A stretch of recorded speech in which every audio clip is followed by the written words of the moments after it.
dengan Pak Yonatan. Si Nandar di mana, Nandar? Iya, ini berikut ini. Pak Yonatan, selamat malam. Saya dengar, Pak. Selamat malam, suara saya kedengar? Ya, terdengar, Pak. Ya. Silakan, langsung Pak dengan pertanyaannya. Ya, boleh saya menyampaikan mukadimah sebentar? Ya, tafadhal ya akhi, tafadhal, takalam. Masya Allah. Oke, jadi saya dengar Bapak Saifuddin Ibrahim itu tidak Sebentar. Izinkan saya berbicara dulu. Bapak Saifuddin Ibrahim ini tidak mengenal gambar diri dan hati Bapak. Buah roh yang ke-9 itu Bapak sama sekali tidak memahami dan tidak menjadi pelaku firman. Hanya menjadi pendengar firman. Kalau saya perhatikan Bapak ini di WhatsApp, di mana itu kata-katanya begitu kasar. Oke. S3 dari Vatikan ya? S3 dari Vatikan Bapak ya? Saya Yonatan Nandar, channel YouTube saya Yonatan Nandar. Saya kenal Alkitab semenjak 1 SMP. Saya sering ke gereja berdebat dengan para pendeta, ke gereja Betani, ke gereja Mawar Saron saya sering. Jadi saya tahu betul kekristenan. Oke, Bapak. Kita terima kasih Bapak Saifuddin Ibrahim. Dan saya yakin hati kecil Bapak meyakini bahwa dinul Islam itu adalah kebenaran, al-haq. Al-Islamu ya'lu wa la yu'la alaih. Islam itu adalah tinggi, tidak ada yang lebih tinggi daripada Islam. Ya, dan waqul ja'al haqqu wa jahaqal batil innal batila kana jahuqa. Saya meyakini betul dari presentasi Bapak pertama kali, dari kemunculan Bapak saya sudah stay on begitu ya. Dan kali ini kita akan membahas Bapak Saifuddin Ibrahim, dan mudah-mudahan Allahu yahdik, mudah-mudahan Bapak Saifuddin Ibrahim di akhir penghidupannya mendapatkan hidayah Allah kembali. Ya, Bapak Saifuddin Ibrahim. Bapak Saifuddin Ibrahim, kalau kita melihat di dalam Injil Matius 21 ayat ke-42, ini jelas nubuatan Nabi Muhammad SAW. Ya, gambar saya jadi kecil ini. Ya, ini adalah nubuatan Nabi Muhammad SAW. Tadi Bapak menjabarkan, tolong gambarnya jangan diperkecil ya, supaya wajah Bapak Saifuddin Ibrahim terlihat oleh saya. Ya, tolong host diperhatikan. Ya, di dalam Matius 21 ayat ke-42 tentang batu yang dibuang oleh tukang-tukang bangunan telah menjadi batu penjuru. Itu suatu keajaiban di perbuatan Tuhan yang menjadi suatu keajaiban di mata kita. Ini adalah representasi dari Nabi Ismail, karena Ismail itu adalah turunan budak yang tidak diakui, begitu kan? Dan keturunannya Ismail, Ahmad, Muhammad telah menjadi batu penjuru. Dan tadi Bapak menjelaskan bahwa uswatun hasanah itu tidak ada korelasinya, Bapak. Saya katakan demikian ya. Kalau kita melihat di dalam hadis sahih, ya, Bapak bisa berbahasa Ibrani? Saya bahasa monyet. Saya bisa bahasa monyet dengan... Tuh kan, kata-katanya kasar lagi. Nggak usah ngomong pakai bahasa apa-apa. Kemajuan teknologi yang telah dilakukan oleh Yahudi telah membuka seluruh kebohongan, seluruh kepandaian, seluruh kecanggihan teknologi ini. Gak usah ngomong ngajak-ngajak saya. Bapak Saifuddin Ibrahim. Dengarin, saya punya bahasa Arab. Terima kasih. Terima kasih. Akan tetapi Waraqah bin Naufal sudah menerjemahkan Alkitab ke dalam bahasa Arab. Nah, ini salah satu contohnya. Saya paham betul. Kamu sengaja untuk menjatuhkan saya kan? Enggak, bukan Bapak, bukan. Ya, berarti Bapak mengikuti keinginan daging. Bukankah di dalam 5 Galatia 5 tuh. Jangan menghakimi orang. Makanya saya bilang jangankan bahasa Ibrani, bahasa monyet saja saya tahu dengan Google. Gitu. Bapak baca Galatia 5 ya. Bapak kok tidak kooperatif sih? Saya akan lebih mudah dari Bapak. Kamu ini menguji, jangan bertanya ataupun menekan lawan debat kita dengan menguji gitu. Bukan Bapak, ngomong aja bagaimana mestinya. Saya kooperatif. Jangankan Bapak ya, Dr. Muriwali, Dr. Verbum Veritatis tidak mengerti bahasa Ibrani. Padahal bahasa Ibrani ini merupakan bahasa asli dari Perjanjian Lama. Sedangkan bahasa asli dari bahasa Ibrani. Waraqah bin Naufal yang menikahkan Muhammad dengan Khadijah, dia menerjemahkan Alkitab dalam bahasa Arab. Nah, ini saya sudah pegang salah satu bagian dari yang diterjemahkan oleh Waraqah bin Naufal. Saya lebih senang dalam bahasa Arab daripada bahasa Ibrani maupun bahasa Yunani. Nah, sekarang apa bedanya? Susahnya. Oke, Bapak, kita langsung ke pembahasan Bapak ya. Oke, jadi itu lebih bagus. Gitu aja. Jadi Bapak, jadi sebetulnya bahasa Yunani atau tidak, itu menghina namanya. Iya, Bapak Saifuddin Ibrahim yang saya hormati, yang saya kasihi. Saya ini pelaku firman, bukan hanya pendengar firman. Saya itu bukan Kristen Natal yang ke gereja pas Natalan doang. Saya bukan seperti itu. Saya lebih Kristen daripada orang Kristen. Oke ya Bapak Saifuddin Ibrahim. Saya itu mengerti betul gambar diri dan hati Bapak, kasih, sukacita, damai sejahtera, kemudian murah, bersabar, dan yang terakhir buah roh itu adalah roh yang ke-9, penguasaan diri. Harusnya Bapak lebih memberikan contoh yang baik dong Pak. Faliyakul khairon aw liyasmut, berkata yang baik, benar atau diam. Nah, oke Bapak ya. Sekarang kenapa langsung gitu, nggak usah diembel-embelin dengan inilah pelaku firman lah, nggak usah mudi diri. Gitu. Kiranya Bapak suatu saat menjadi pribadi baru, manusia baru di dalam iman dan Islam. Haleluya, amin. Haleluya. Haleluya itu kan. Haleluya, Bapak tahu nggak bahasa apa? Bahasa Ibrani, artinya itu alhamdulillah, pujilah Tuhan. Jadi tidak masalah saya mengatakan haleluya. Oke.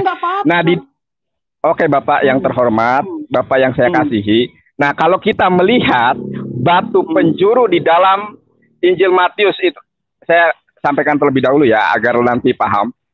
Injil itu kan ada Injil 4 ya, Injil Matius, Markus, Lukas, dan Yohanes. 3 Injil sinoptik, 1 Injil non sinoptik, yaitu Injil Yohanes. Injil yang tertua itu Injil Matius adalah Injil bahasa aslinya itu dulunya bahasa Ibrani, akan tetapi ada pembahasan, nggak usah banyak cincong, terlalu banyak ngomong kami itu gitu loh. Oke Pak Saifuddin Ibrahim. Nah kalau kita melihat, kalau kita melihat Pak Saifuddin Ibrahim ya, di dalam Matius 21 ayat ke-42 tentang batu penjuru, batu di dalam bahasa Ibrani adalah eben, ya itu batu. Kalau batu penjuru beda loh ya, eben batu. Kalau batu penjuru itu adalah apa? Labinah, finah. Kalau dalam bahasa Ibrani pinah. Kalau di dalam di dalam sebuah hadis bahasa Arab itu labinah begitu. Di dalam sebuah hadis yang sahih, Bapak, di situ dinyatakan ya ketika Nabi Muhammad SAW memperumpamakan dirinya. Aku dengan nabi-nabi sebelumku itu seperti seseorang yang membangun rumah yang sangat elok, rumah yang sangat indah. Kemudian orang mengitari rumah tersebut seraya mengatakan, alangkah indah sekali rumah ini, alangkah indah sekali rumah ini, akan tetapi ada lubang yang kosong. Andaikan lubang yang kosong itu diisi oleh batu penjuru, maka sungguh sangat luar biasa sekali. Kata Rasulullah SAW, wa anna labinah wa anna hotamun nabiyyin. Aku itulah batu penjuru dan akulah penutup para nabi. Nah, kalau kita Pak Saifuddin Ibrahim mengeksplorasi lebih jauh tentang Alkitab di dalam original teks bahasa Ibrani, di dalam bahasa Yunani, maka Masya Allah Nabi Muhammad SAW real saya dapati. Oleh karenanya saya semenjak kecil, semenjak otak saya itu tidak terpengaruh oleh ajaran-ajaran yang lain, saya menemukan kebenaran Islam itu justru dari Alkitab. Ya, saya kecil itu mendekat hidup dan penghidupan saya dengan Alkitab. Jadi batu penjuru itu Nabi Muhammad gitu. Tadi sebagaimana yang saya paparkan. Nah, sekarang untuk sebentar Bapak, untuk mengidentifikasi lebih detail lagi, kita harus membaca Injil Matius 21 ayat ke-43. Jadi ayat ke-42 dan 43 itu saling keterkaitan, tidak bisa dipisahkan. Seperti Bapak Saifuddin Ibrahim dengan saya. Begitu Bapak ya. Nah, di dalam Bapak, di dalam bahasa Ibrani, di dalam bahasa Yunani ya. Jadi bahasa asli dari perjanjian baru itu, saudara-saudari semuanya, adalah bahasa Yunani. Meskipun Isa alaihissalam hidup bukan di Yunani, akan tetapi bahasa asli dari perjanjian baru bahasa Yunani, Greek. Oke, ya. Di dalam Matius 21 ayat ke-43 tentang oleh sebab itu kerajaan Allah akan dicabut daripadamu dan akan diberikan kepada suatu bangsa lain yang akan menghasilkan buah kerajaan itu.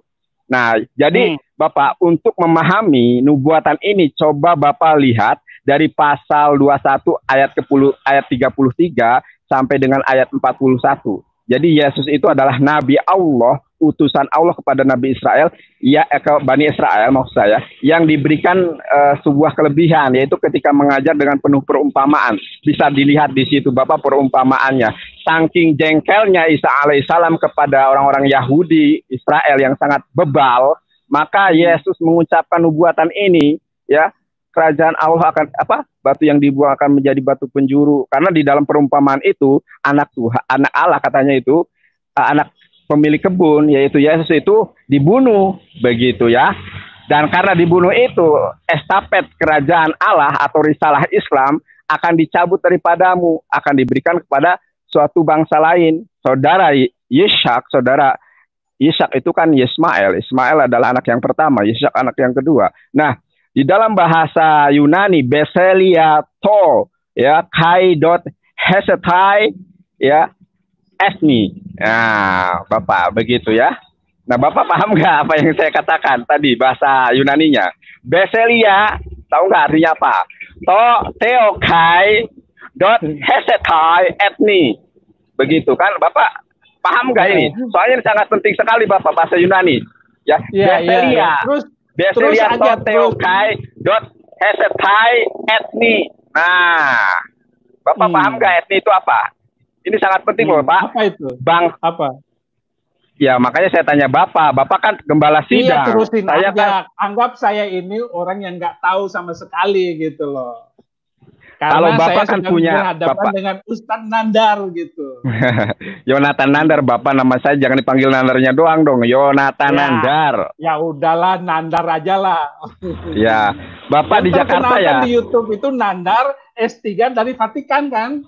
Bukan di Vatikan. Fitnah Bapak tuh kan. Banyak ngaku-ngaku gitu. Allah itu banyak ngaku-ngaku. Bapak saya itu tidak sekolah di Vatikan. Oke, kembali ya Bapak. Oke. Apa yang dimaksud dengan Bapak? Apa yang dimaksud dengan etni di dalam Matius 21 ayat ke-43 tersebut, Bapak? Tolong jelaskan dan Anda mohon kepada pribadi Tuhan yaitu Roh Kudus. Roh Kudus itu kan Anda percaya sebagai penolong, pemberi sukacita, pelepasan dan lain sebagainya. Sekarang saya minta Anda minta kepada Roh Kudus untuk mengkandaskan saya di dalam perdiskusian kali ini. Kalau memang Roh Kudus itu adalah Roh Tuhan yang Anda anggap bisa memberikan penolongan, tolong Bapak Ibrahim agar bisa menjawab pertanyaan saya ini. Etni itu bahasa Yunani. Dalam bahasa Indonesianya apa? Nah, saya mau jelaskan inti dari persoalan Anda adalah tentang batu penjuru itu adalah Nabi Muhammad. Loh, tadi sudah saya dengar pemaparan Bapak dari awal sampai akhir. Yang saya sekarang inginkan, Bapak Saifuddin Ibrahim yang saya hormati. Karena di dalam Islam itu kan kita harus menghormati orang yang lebih tua daripada kita. Dulu, dengerin dulu. Tadi kamu sudah banyak ngomong. Dengerin saya dulu. Ya, Bapak, orang ini. Ya, silakan Bapak. Kamu sudah saya izinkan masuk loh, Nandar.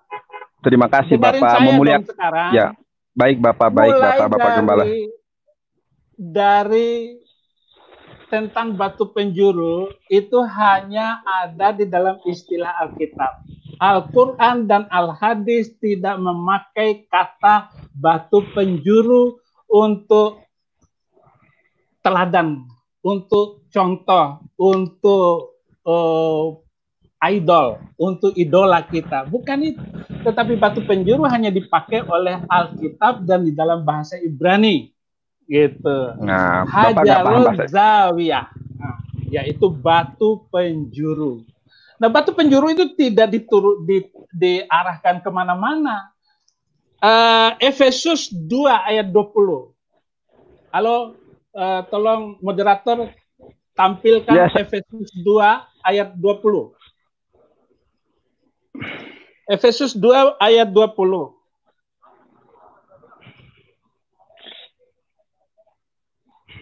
Ya, Efesus 2 ayat 20.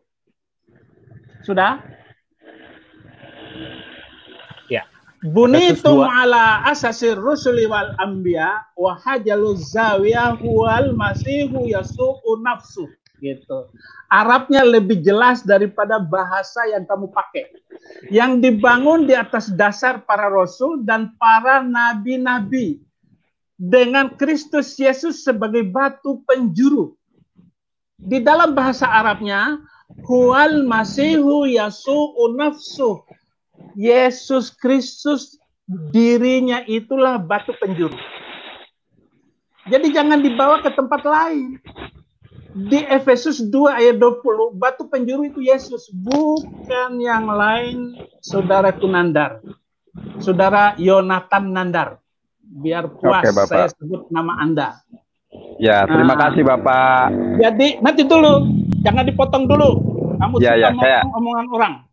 Enggak, orang terlebih tua. Siapa Bapak? Saya sudah dengar debat kamu suka motong orang. Dan kamu sudah potong-potong YouTube saya. Bagus kamu, otakmu culas gitu. Culas sekali. Mengikuti keinginan daging. Galatia 5 ayat 19. Bapak mengikuti keinginan daging. Kemudian Kisah Rasul 4 ayat 11. Bahwa Yesus itulah batu penjuru. Ya. Yesus itulah batu penjuru. Kisah Rasul 4 ayat 11. 4 ayat 11 demikian. Hadza huwa al-hadarul ladzi rafadatumu ayyuhal bannaun fasara ru'saz zawiyah. Fasara ru'saz zawiyah. Ru'saz zawiyah, saya pakai Alkitab berbahasa Arab. Di mana Alkitab berbahasa Arab itu pertama kali yang menerjemahkan dalam bahasa Arab adalah Waraqah bin Naufal, yaitu pamannya Khadijah. Itu sebabnya saya pakai bahasa Arab. Karena lebih bagus bahasanya. Saya senang dengan bahasa Arab karena bahasa yang luar biasa adalah bahasa Arab. Saya tidak memakai bahasa-bahasa itu, gitu. Nah, demikian. Yesus adalah batu yang dibuang oleh tukang-tukang bangunan, yaitu kamu sendiri. Namun ia telah menjadi batu penjuru. Nah, dengar itu baik-baik, Nandar, gitu. Ayat 12-nya, la hulosa illa biyasu. Tidak ada keselamatan tanpa Yesus. Jadi keselamatan hanya dalam Yesus. Dan tidak dalam terjemahan Indonesia kurang bagus. Dan tidak ada keselamatan di dalam siapapun lainnya. Karena tidak ada nama lain di bawah langit diberikan di antara manusia yang oleh nama itu kita dapat diselamatkan. Ini terjemahan yang tidak bagus, tapi bahasa Arab adalah bahasa yang luar biasa. La hulosa illa biyasu. Fama min asmin akhor tahtas sama. Wahaballahu linnasi nukaddiru bihi nahluso. Nahluso. Ini bahasa yang luar biasa, Nandar. Jadi jangan saya dipaksa untuk mengikuti bahasa Yunani maupun bahasa Ibrani. Nah, bahasa Arab adalah bahasa terbaik di muka bumi untuk menjelaskan isi hati. Maka terjemahan Alkitab di dalam bahasa Arab itu lebih saya sukai daripada bahasa Indonesia sendiri. Jadi kalau saya kesulitan untuk mengerti bahasa Indonesia, Alkitab bahasa Indonesia, saya lari kepada Alkitab bahasa Arab. Saya lari ke sini untuk mengungkapkan makna terdalam dari Alkitab. Jadi kalau kamu mengatakan bahwa batu penjuru itu adalah Nabi Muhammad, kamu telah salah melangkah. Kamu masuk Islam, itu kamu terkutuk oleh Al-Quran sendiri. Al-Ma'idah 47, wal yahkum ahlal injil bima anzalallahu fi wa man lam yahkum bima anzalallah fa ulaika humul fasiqun. Hendaklah pengikut Injil memutuskan perkara berdasarkan Injil. Barang siapa yang tidak memutuskan perkara berdasarkan Injil, maka mereka adalah orang-orang fasik. Jadi orang Kristen yang masuk Islam terkutuk oleh Al-Quran sendiri. Itu kamu akan tahu bagaimana kutukan Tuhan Allah Subhanahu wa Ta'ala atas orang Kristen yang masuk Islam. Quran yang ngomong, bukan saya. Udah, saya ya Pak. Oke, jangan kamu mengajak saya balik lagi. Salah kamu. Oke, sekarang tidak masalah, Pak. Apa? Ya, terima kasih udah Bapak. Apa dengan batu penjuru itu? Kamu sudah salah, sudah masuk dalam perangkapmu sendiri. Oke, saya ucapkan terima kasih atas kejujuran Bapak Gembala Sidang. Kiranya Tuhan melawat dan menjamah pribadinya. Karena pada malam ini Bapak Gembala Sidang tidak dibimbing oleh Roh Kudus yang dianggap sebagai pribadi yang dapat menolong. Akan tetapi pribadi Roh Kudus tidak mampu mengkandaskan saya di dalam perdiskusian kita malam ini. Justru Roh Kudus yang Anda maksud itu adalah Ahmad sebenarnya. Ya, Bapak Saifuddin Ibrahim, saya ucapkan saya mengapresiasi Bapak yang setinggi-tingginya. Karena tadi Bapak mengatakan tidak ada bahasa yang lebih bagus, lebih baik daripada bahasa Arab. Ya, sebagaimana firman Tuhan di dalam surat Al-Baqarah ayat ke-23, wa in kuntum fi raibin mimma nazzalna ala abdina fa'tu bi suratin min misli wa suhada'akum min dunillahi in kuntum shadiqin. Seandainya kalian ragu terhadap Al-Qur'an yang aku turunkan kepada hambaku Muhammad, buatlah 3 ayat saja semisal Al-Qur'an. Minta tolong kepada Beelzebul, minta tolong kepada Lucifer, saling bahu-membahulah kalian untuk membuat 3 ayat. 3 ayat itu paling pendek di dalam surat Al-Quran. Sampai detik ini tidak ada yang sanggup membuat semisal Al-Quran. Oleh karenanya dengan jujur Bapak tadi mengatakan hanya bahasa Arablah bahasa terbaik di muka bumi ini. Ya, dengan kejujuran ini Bapak tolong merenung. Bapak, iya, bahasa Arab. Jangan mengalihkan masalah batu penjuru dengan Al-Quran. Jangan. Nah, Bapak tadi mengatakan bahwa bahasa Arab bahwa batu penjuru itu adalah Muhammad. Saya bilang batu penjuru itu bukan Muhammad, Yesus Kristus. Kenapa kamu lari ke masalah lain? Lah, begini, Bapak tadi mengatakan kan bahasa Arab adalah bahasa terbaik di dunia ini, di muka bumi ini. Inilah kenapa batu penjuru yaitu Nabi Muhammad SAW datang dari Arab agar menjaga autentisitas kitab suci, Bapak. Itu yang tidak bisa dinafikan.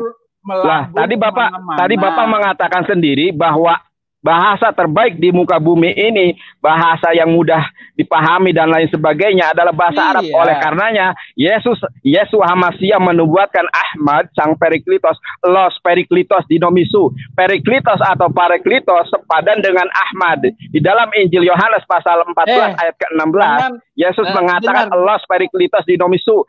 Aku meminta kepada Bapak Ahmad. Nah, oke. Yonatan Nandar dengarin dulu. Bapak Saifuddin Ibrahim tidak pernah menubuatkan Nabi Muhammad di dalam Injil. Dan batu penjuru itu bukan untuk Nabi Muhammad. Saya sudah jelaskan di dalam Kisah Rasul 4 ayat 11 dan 12, Efesus 2 ayat 20. Kenapa kamu ngomongnya ngelantur kemana-mana? Bapak Saifuddin Ibrahim, tolong dong kooperatif. Bapak dari tadi berbicara. Kamu itu keluar dari jalur. Pertama kita membahas batu penjuru itu, kata kamu Nabi Muhammad. Saya sudah jelaskan bahwa di beberapa banyak ayat yang dimaksud batu penjuru itu Yesus Kristus. Kenapa kok kamu lari mengambil omongan saya bahwa bahasa Arab terbaik di muka bumi? Memang saya katakan itu. Kenapa kamu ngomong ngawur begitu loh? Bapak Saifuddin Ibrahim, jaga attitude-nya. Ini dilihat oleh seluruh dunia, mewakili representasi dari Bapak sendiri. Melihat siapa yang ngelantur, apakah Nandar, apakah saya. Lah, saya hanya ingin pembicaraan batu penjuru itu bukan Nabi Muhammad, tetapi Yesus Kristus. Berdasarkan ayatnya ini. Oke, saya mengomentari Efesus saja deh. Bapak kan ahlul Quran, Bapak kan ahlul hadis, ya. Syarat hadis sahih itu apa saja sih, Pak? Oh, lain cerita. Kamu menguji saya lagi, sama dengan bukan menguji. Bisa bahasa Yunani atau enggak gitu. Lah, ini saudara-saudari sekalian, Bapak Saifuddin Ibrahim ternyata bukan ahlul hadis, bukan ahlul Quran. Terbukti saudara. Oke, Bapak. Oke, terserah kamu mau mengatakan monyet, terserah. Saya tidak akan terganggu, Nandar, gitu loh. Bapak, saya mengatakan Efesus aja deh. Efesus itu Bapak adalah perkataan tulisannya siapa Bapak? Bapak harus objektif. Surat dari Paulus kepada jemaat di Efesus. Paulus yang lebih dekat zamannya dengan Yesus, dan Paulus itu sendiri telah mendapat perintah dari Yesus untuk menjadi rasulnya, utusannya. Bapak, di dalam ya kisah KSP, kisah para rasul, kesaksian Paulus itu berkontradiksi. Pasal 22 ayat 9 itu ya, ketika dia memberikan kesaksian tentang keimanannya saja, dia itu dikatakan melihat Yesus. Di ayat lain cuma mendengar, akan tetapi tidak melihat rupanya. Dan kalau kita melihat ya, track record Paulus ini kan dia itu membantai murid Yesus, ya, memusuhi dan lain sebagainya. Inilah sebelum bertobat, Paulus itu jahat, pembunuh, penista. Tetapi setelah bertobat, Paulus tidak pernah membunuh, tidak pernah menghina, tidak pernah membunuh, tidak pernah berperang, tidak pernah bawa pedang. Bapak, ya bawa pedang. Kata Yesus, aku nanti nggak melebar kemana-mana ya. Ini aja, ya. Paulus itu kalau di dalam hadis syarat hadis sahih itu kan harus sikoh. Mungkin sekarang Bapak udah paham sikoh itu apa Bapak? Harus dobi, tidak ada syak, tidak ada. Saya nggak tahu itu. Masya Allah. Saya sikoh. Tuh kan ya. Kalau di dalam hadis Bapak, kalau saya mensejajarkan Alkitab dengan Al-Hadis saja itu tidak lebih dari hadis doib begitu kan. Apalagi kalau kita melihat karakter Paulus yang ucapannya itu plin-plan. Di ayat lain mengatakan aku mendengar Yesus tapi tidak melihat Yesus. Di ayat lain lagi malah sebaliknya, aku melihat Yesus tapi tidak mendengar suaranya. Berkontradiksi. Kalau di dalam hadis orang pembohong macam ini udah dibuang hadisnya, mardud, tertolak. Bisa jadi hadis maudhu.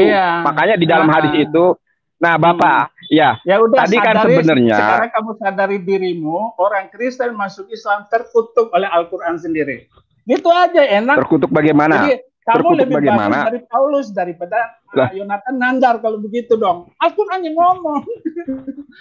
Kalau terkutuk bagaimana, Bapak? Ya justru Bapak, kalau ada yang begitu, gitu. Misalnya kamu menguji saya, apa ngerti kata sikoh, ngerti nggak bahasa ini, bahasa itu? Ungkapkan apa yang kamu maksud. Udah selesai. Jangan seolah-olah menutup diri apa yang saya katakan bahwa batu penjuru bukan Muhammad. Sekarang kamu lari kemana-mana, lari ke Paulus, lari ke sana kemari. Kita kembali ke pertanyaan saya. Beseli atau Theokai, ya, dot hesitai etni. Etni itu bahasa Yunani. Kalau di dalam bahasa Ibraninya apa, Bapak? Coba. Ya. Kerajaan Allah akan dicabut daripadamu dan akan diberikan kepada etni. Etni itu padanan kata di dalam bahasa padanan kata etnos ya. Padanan kata di dalam bahasa Ibraninya apa etnos, Bapak? Sekarang kan Bapak sudah tahu bangsa lain itu etnos.